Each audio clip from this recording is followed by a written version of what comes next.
ప్రధాని మోదీ 11 ఏళ్ల పరిపాలన, అంతర్జాతీయ యోగా దినోత్సవం, రాష్ట్ర వ్యాప్తంగా చేపట్టనున్న కార్యక్రమాలపై చర్చించేందుకు బీజేపీ ఇవాళ కార్యశాలను నిర్వహిస్తోంది.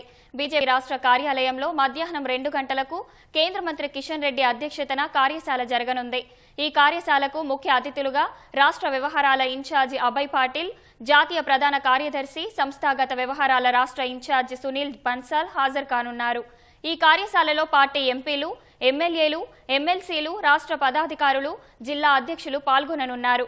కవిత లేఖ, తాజా రాజకీయ పరిణామాలు, పార్టీ వ్యవహరించాల్సిన తీరుపై చర్చించనున్నట్లు పార్టీ వర్గాలు తెలిపాయి. వ్యవసాయానికి సంబంధించి కేంద్ర ప్రభుత్వ సహాయ సహకారాలు, రాష్ట్రంలో అకాల వర్షాల వల్ల జరిగిన నష్టం, రాష్ట్ర ప్రభుత్వ వైఫల్యం వంటి అంశాలను చర్చించనున్నట్లు సమాచారం. స్థానిక సంస్థల ఎన్నికలకు సమయాత్తం, భవిష్యత్తు కార్యక్రమాలపై సుదీర్ఘంగా చర్చించనున్నట్లు తెలుస్తోంది.